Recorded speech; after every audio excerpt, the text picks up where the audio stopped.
Welcome to Revenge Report. Don't forget to hit that like button and subscribe for more. Let's dive in. I was halfway through a glass of overpriced champagne when my dad raised his fork to his water glass and stood up. The room was gold lit and fake cozy, one of those luxury ski lodge banquet halls with fireplaces no one actually needed in late spring. It smelled like balsamic reduction and pine-scented candles. My brother Ryan's wedding reception was everything you'd expect from a marketing exec who just launched his own canned cocktail brand. Extravagant, branded, smug. Aspen, Colorado. Full open bar. Custom napkins with their initials stamped in gold foil. I had no illusions about my role here. I was the sister, the filler guest. No +1 listed on my invite. But I came anyway, in a dark green dress that fit like power armor, because I wasn't going to give them the satisfaction of my absence. Dad swayed a little as he stood. His cheeks were flushed. Too much wine, or maybe just the attention. His fire chief buddies sat clustered near the front table, the ones who still called him Captain Doug, even though he'd been retired for over 10 years. He tapped his glass again, smiled like he was about to win something, and said, "Let me say a few words about my son, the man of the hour." Applause. He launched into it. Ryan the genius, Ryan the leader, Ryan the entrepreneur. "This kid could sell water to a drowning man," he said, laughing like he'd just invented the phrase. Then he turned.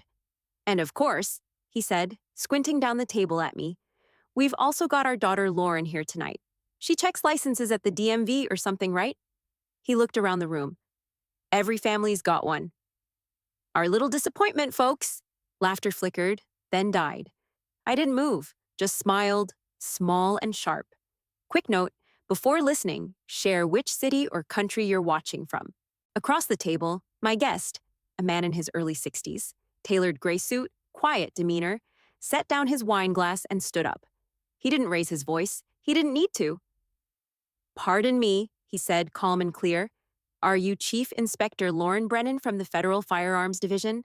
The room snapped to silence. Ryan's new in-laws blinked. My mother's hand froze around her wine glass. My dad's smile slipped, just a fraction. I turned slightly, just enough to meet the eyes of the man who'd asked the question. "Yes, Deputy Director," I said. "That would be me." My father's fork clinked against his plate. He sat back down. And just like that, the banquet wasn't about Ryan anymore. 3 weeks earlier, we were packed around a corner booth at McCullough's Steakhouse, halfway between Denver and Boulder. It was Ryan's engagement dinner. Just family, supposedly. I'd shown up 5 minutes early. Dad was already on his second bourbon, holding court like it was the annual firehouse banquet. Ryan and his fiancée, Haley, slid in with perfect timing, all polished smiles and inside jokes. The server brought out drinks, and before I could even open the menu, Dad launched into it. "Did I tell you guys the numbers Ryan pulled on that soft launch last quarter?" He leaned in like we hadn't heard the story before. "I mean, this isn't just a product, it's a movement. You should have seen the pitch deck. Every slide was gold." Ryan gave a modest little shrug, like he hadn't sent out the press release himself that morning. "Not every day you see a campaign take off like that," Dad went on. "It's leadership, that's what it is. That's what makes a difference out there. Not some desk job, not pushing forms. Vision." The waitress returned. I ordered a rare steak and a whiskey neat. Needed something to bite. Ryan launched into a story about a brand collaboration with some washed-up musician from the 90s. Haley giggled on cue. "So, Lauren," Haley said at one point, "are you bringing anyone to Aspen?" I shook my head. "Going solo, keeps things simple." Dad barked a laugh. "Smart move. Don't want to bore anyone with government paper shuffling." I held his stare for a second, then smiled.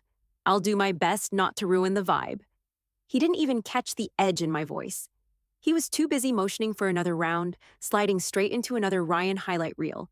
Something about market disruption and demographic strategy. It hit me sideways, that same dull echo from years ago. 5th grade science fair, I'd built a working model of an air purifying filtration unit, got 3rd place statewide. Mom hung the ribbon on the fridge. Dad took it down the next morning and replaced it with Ryan's T-ball team photo. Senior year, National Honor Society scholarship. During dinner, Dad nodded, said, "You're always organized," then pivoted to Ryan's debate trophy. And now, here we were. Same booth, same family, same spotlight locked on Ryan like it was permanent property. Only difference? I wasn't 13 anymore. I excused myself to the restroom, washed my hands, and stared at my face in the mirror. Hair pulled back, clean lines, calm expression. But inside, I wasn't angry, I wasn't hurt, I was calculating. This wasn't about clapping back or making a scene. That had never worked. Not when I'd called out Dad's double standards, not when I brought home federal commendations, and he asked if my boss was a real agent or just another office type. No, this time, it wasn't going to be a fight. It was going to be a reveal. I dried my hands, returned to the table, and slid into the booth like nothing had changed. Ryan was finishing another story. Dad clapped him on the back. Hell, you might outdo me someday. I picked up my fork, cut into the steak. Dad, the guest I'm bringing to the wedding, I think you'll find him interesting. He waved me off without looking. Long as he can handle small talk and doesn't ask about parking tickets. I chewed, smiled, nodded. Message received. Game on. He'd done it before. He'd do it again. That dinner lit the fuse, but the fire started 2 years earlier, July 4th, back when I still believed there was some version of him that might come around. We were all crammed into Dad's backyard in Arvada, the same cracked patio, the same dented grill he swore by. But this wasn't a family barbecue. This was Ryan's surprise promotion party, dressed up as a patriotic cookout. Coolers lined with canned cocktails, his new company's first product. Giant vinyl banners strung across the garage that read, "Cheers to our rising star." Like subtlety had called in sick. Dad stood by the grill, flipping burgers and narrating like a one-man podcast. You know, leadership runs in this family. I see a lot of myself in Ryan, not just hard work, vision, community building, the kind of man people want to follow. He didn't look at me. He didn't need to. Ryan lapped it up, arm around Haley, nodding like a politician mid-campaign. I waited until Dad stepped away from the grill to reload on beers. I followed him to the cooler. "Hey," I said, "I got some news last week." He popped the top off a bottle. "Yeah? I've been tapped to lead a national task force, DOJ-led, multi-agency." He didn't even blink. "Desk gig?" "It's enforcement coordination, multi-state weapons compliance. We're briefing Homeland next month." He took a sip, barely listening. "That's good, hun. Just don't let it pull you too far in." I paused. "Too far into what?" He smiled like he was handing me advice. "Careers like that, they eat up time. You want to find a strong man before you get buried in files and forms." I stared at him. "You think I'm worried about that?" He shrugged. "A good partner helps balance you out, keeps you grounded." I could feel my jaw clench, but I kept it cool. "Right, because God forbid I stay unbalanced." He didn't catch the tone, or maybe he did, and just didn't care. I left him there and walked to the edge of the yard, past the folding chairs and half-eaten coleslaw. Fireworks were already popping in the distance. That's when Mom came over, holding a tray of watermelon slices. "Don't take it personal," she said softly. "He just understands Ryan's world better." I turned to her. "You mean the world of canned booze and Instagram launches?" Her eyes dropped. "It's just different. He's proud of both of you. He just shows it differently." "Yeah, real differently." She didn't answer. She just gave me that tight, tired smile and walked away. And that's when it hit me. He didn't sideline me alone. She helped keep the chair empty, not with loud insults, but by smoothing them over, brushing past, playing translator for his crap. Together, they built a whole system. One shouted me down. The other made sure it sounded like love. Ryan called out from the patio, "Hey, Dad, come do the toast." Dad grabbed a beer, stepped up like he was taking the mic at a city council meeting. "Let's raise a glass to a true leader, someone who builds things that last. That's what I'm proud of. That's legacy." People clapped. Haley kissed Ryan on the cheek. Mom stood next to Dad, hands folded, proud smile in place. And I stood alone near the fence, watching fireworks burst behind their silhouettes. Legacy, huh? Noted. Legacy. That word followed me straight back to DC, through airport security, across 3 time zones, and into the bunker-level concrete calm of the ATF Joint Operations Command Center. We were already deep into Falcon Bridge. 6 months of surveillance, 4 states, 13 agencies, the kind of case that doesn't get a second chance. The room was sealed and low-lit, humming with quiet tension. Rows of screens tracked convoys, comms, satellite feeds. I stood at the center console, earpiece in, flanked by 2 federal comm techs and a logistics liaison from DHS. Units Alpha and Bravo, confirm visual, I said, voice steady. Alpha has eyes. Bravo confirming. Target convoy approaching checkpoint. The trucks were loaded with unregistered military-grade firearms, modified serials, Texas plates, on their way to Nevada, unless we stopped them here, clean. 40 seconds to intercept, said the guy from Homeland. He looked at me like he wanted a nod. I didn't give it. I needed clean alignment. Charlie team? Sit rep? I asked. Still shadowing from Route 19. They're on pace. I leaned over the main screen. One of the trucks drifted from its expected path. Alpha, you see that deviation? Copy. Lead truck shifting westbound. Bravo, hold position. Let Charlie shift intercept priority. I turned to the DHS guy. We don't spook them, we box them. Quiet. Tight. He gave a half smile. Your call. Yeah, damn right it was. The timing was razor thin. One command too early and the drivers might bolt. Too late and we'd lose all 3 vehicles down open highway. Charlie, advance to merge. Keep lane discipline. Do not engage unless signaled. I watched as the icons on the monitor moved into position. Blue dots flanking red. The convoy tightened. The satellite feed adjusted. Then came the call. Charlie has position. Waiting on green. My heart was steady.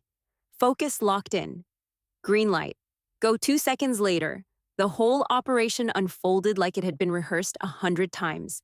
Because it had. Trucks stopped. Agents swarmed. Engines cut. No shots fired. 30 seconds flat. Targets secured. 3 drivers detained. Cargo confirmed. I exhaled once. Just once. Homeland guy nodded, impressed. That was clean. You ran that better than half the bureau. I didn't answer. Didn't need to.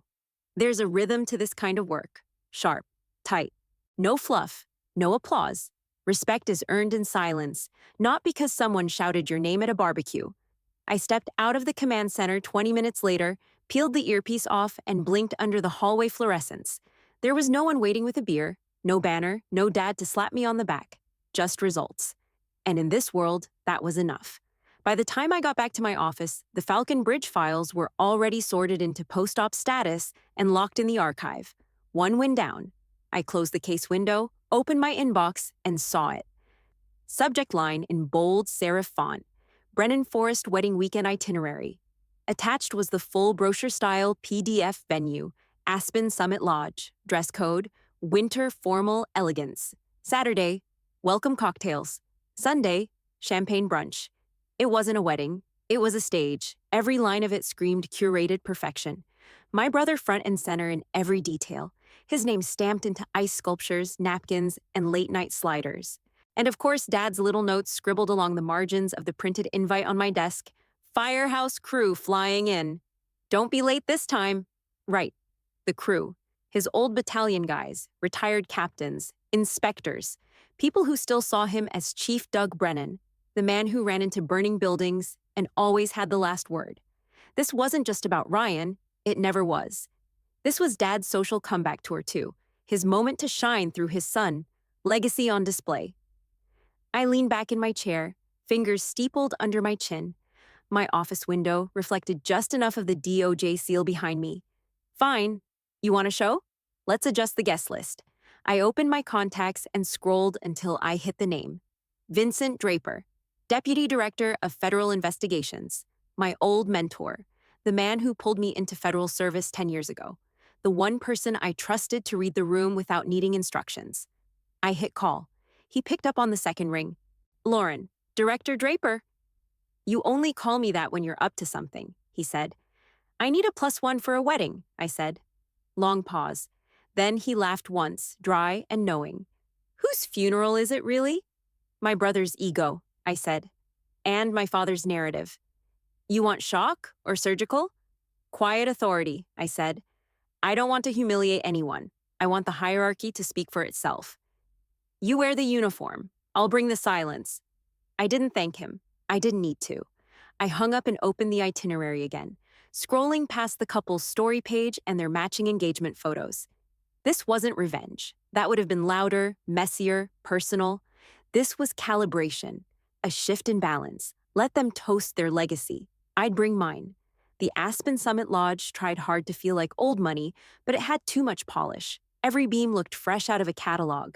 The stone fireplace was gas-fed, and the rustic charm had valet parking lined with Bentleys and Teslas.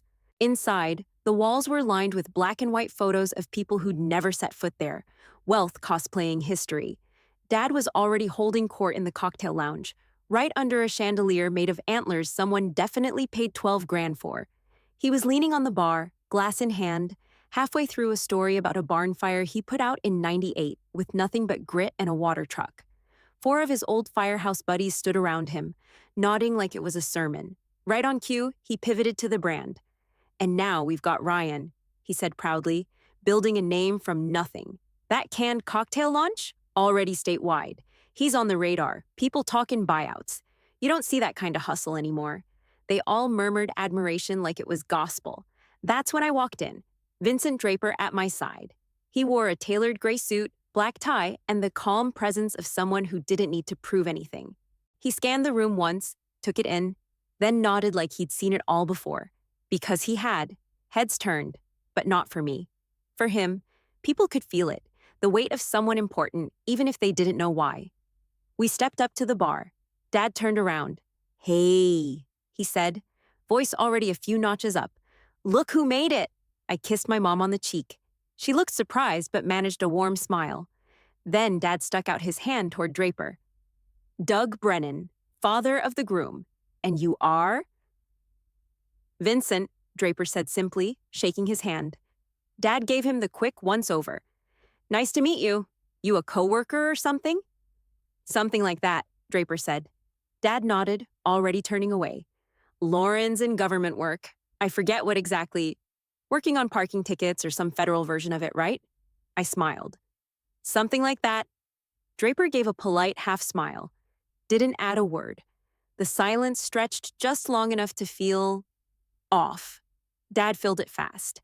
"Well, good to have you both here," he said, raising his glass. "Big weekend for the family.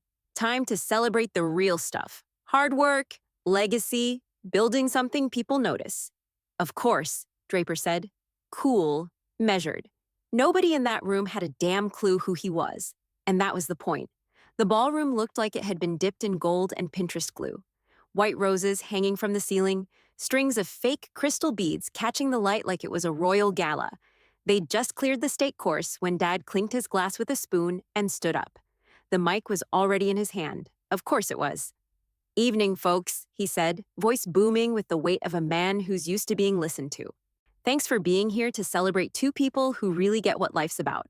Building something with your bare hands, sticking to your values, and doing it all without shortcuts."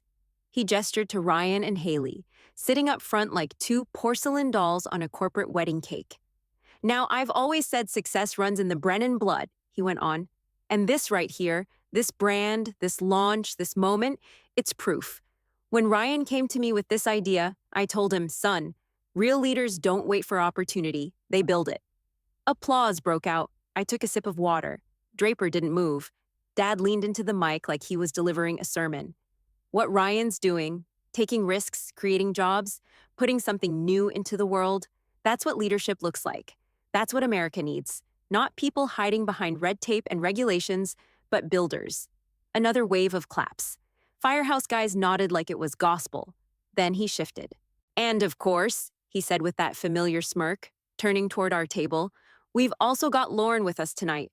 Always nice to have the whole family in one place." I didn't move. Neither did Draper.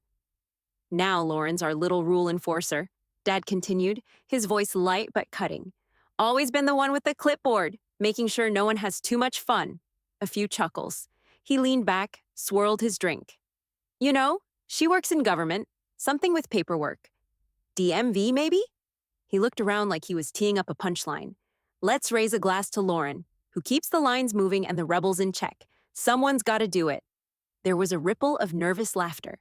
It fizzled fast. Then Draper stood, no words wasted, no tension drawn, just a calm, clear question across the room. "Pardon me, are you Chief Inspector Lauren Brennan from the Federal Firearms Division?" The mic lowered. Forks froze midair. A couple heads turned too fast. I stood slowly, adjusted my blazer, and met his gaze without a blink. Yes, Deputy Director, I said, voice level. That's correct. The air shifted. Someone, one of Dad's old friends in a navy blazer, whispered, "She's the task force lead on Falcon Bridge." That name carried weight, enough to silence the room for good. One by one, heads turned. Eyes widened. The same people who laughed at DMV Girl now sat quietly, running the math. Task Force, Firearms Division, Deputy Director. My father didn't say a word. He lowered his glass and sat. No toast, no comeback. Just the long, bitter chew of realization. He'd spent years building a fantasy. The leader, the legacy, the hero's bloodline. And I'd just crushed it under 5 words and a job title. Not out of spite, not out of rage, just truth. Hierarchy, spoken in the only language he never could ignore. The music kicked back in like nothing had happened. Waiters cleared plates. Someone started pouring more champagne. But the air had changed. Dad stayed seated, glass in hand, elbow on the table like the weight of it all finally caught up. He stared past me, not at me, not once. His buddies, though, the same men who used to ruffle Ryan's hair and call me kiddo, started peeling off from their corner of the room, one at a time. The first one walked up slow, a wiry guy with a deep tan and a clean-shaved jaw. "Inspector Brennan," he said, voice low. "Hell of a thing you pulled off." I nodded. "Appreciate that." He didn't ask what I'd done. He didn't have to. The kind of men who work in firehouses and federal ops know how to read between lines. Another came over, an older guy with thick white eyebrows and a limp. "We followed Falcon Bridge on the inside," he said quietly. "Didn't know you were running point." "Kept it clean," I said. He smiled. "Damn right you did." They didn't linger. They gave their respect and stepped back. No stories, no small talk, just recognition. Across the room, Ryan stood frozen with a half-full glass in his hand. He looked like he didn't quite know how to process it, like the spotlight had dimmed for the first time and he wasn't sure if it was temporary or permanent. Haley leaned in and whispered something to him, but he didn't respond. Just kept watching me. I held his stare, no smirk, no nod, just silence. Then I turned back to Draper, who'd remained still this whole time, calm, unreadable. "You ready?" I asked. He stood. "Whenever you are." We walked out through the lobby without looking back. No one stopped us. Outside, the night was cold, mountain air sharp against my skin. The valet brought the car around. Draper held the door. I got in. As we pulled away, I glanced at the lodge one last time. The glowing windows. The faint thump of music still trying to pretend everything was normal. But it wasn't. Not anymore. The job was done. 1 year later, I sat in a conference room 10 floors above Constitution Avenue, across from a table full of people whose names rarely made headlines, but whose decisions shaped half the country's enforcement policy. DOJ seal on the wall. No framed family photos, no sentiment, just mission. Director of Interagency Compliance. That was my title now. My seat wasn't ceremonial, it was earned. Homeland was on my left, FBI on my right. Across the table, NSA, CIA, and 2 senior policy advisors from the Senate Oversight Committee. One of them scribbled notes while the other scrolled through something on a tablet, not even trying to hide it. I didn't care. I was here to work, not impress. Falcon Bridge was the prototype, I said, pointing to the flowchart on the screen. But if we're going to scale that across state lines, we need better sync between bureau intel and field logistics. No more stovepipes. The NSA liaison, a sharp-eyed woman in her 40s, nodded. "You want full spectrum clearance for coordination?" "Not full," I said. "Just enough to keep federal task forces from tripping over each other like it's a damn 3-legged race." The room laughed. Short, quiet, not personal, respectful. "Authority without redundancy," said the guy from Homeland. "It's ambitious." "It's overdue," I said. We kept going for another hour. Scenarios, threats, risk tiers. We argued, agreed, moved forward. Nothing decorative, all function. It was the kind of table I'd imagined for years. Not for the title, not for clout, for clarity. Here, no one cared who your father was. No one asked if you had a man in your life. They only asked if your numbers held, if your logistics worked, if your strategy was solid. Mine did. We wrapped. I gathered my notes, closed my laptop. The room emptied slowly, like it always did, people lingering in small huddles, already planning the next briefing. My phone buzzed, unknown number, but I recognized the tone. We saw you in that Senate hearing. Let's talk soon. Dad. No apology, no acknowledgement, just a reach. Now that the broadcast cameras had caught up, I stared at it for exactly 2 seconds, then archived it. No anger, no heat, just done. He didn't know this world, couldn't touch it. This place, this circle, didn't need my name on a banner or a family cheer section in the front row. It needed execution, precision, strategy that didn't buckle under pressure. I walked out into the hallway, badge clipped tight, heels quiet against the floor. I didn't feel powerful. I felt sharp, focused, present. In this room, I wasn't tolerated. I was trusted. Back in my office, the building felt quiet in that steady, no-nonsense way I liked. No shouting, no ceremony. Just the low hum of federal machinery turning. I poured a coffee, black, and sat at my desk. No personal photos, no keepsakes. Just files, reports, a whiteboard with next quarter's cross-agency task force timeline. Legacy. That word used to piss me off. Now I understood it. It wasn't about having your name repeated at dinners or scrawled on party banners. It wasn't handed down through bloodlines or built off speeches made in firehouse bars. Legacy was what happened when you made space for people who didn't get it easy, when your work held, even when no one clapped. There was a knock at my door. Agent Caroline Mercer, 28, fresh from field training, sharp as hell, and still second-guessing herself too much. I saw it in her posture. I used to walk that same way. "You have 2 minutes?" she asked. "For you. Always." She stepped inside and held up a file. "I'm getting pressure from 2 agencies on the seizure report. It's a jurisdiction pissing contest, and I don't want to screw it up." "You won't," I said. "Let's walk through it." We sat side by side. I didn't take the file from her. I let her show me, let her explain. I asked the questions no one had asked me at that age. 10 minutes later, she stood up with a clearer path and her chin slightly higher. "Thanks," she said. "Caroline," I said, "you're not here to impress anyone. You're here to make sure the right things happen, even when nobody notices." She nodded, tight and serious. That one would go far. After she left, I leaned back and glanced out the window. The Capitol dome sat quiet in the distance. I hadn't spoken to my family in almost a year. No texts, no birthdays, no backpedaling. And I was okay with that. I didn't need my name shouted at barbecues. Didn't need to win someone's approval post-retirement. What I had now, it wasn't loud, but it was real. I wasn't invisible here, I was vital.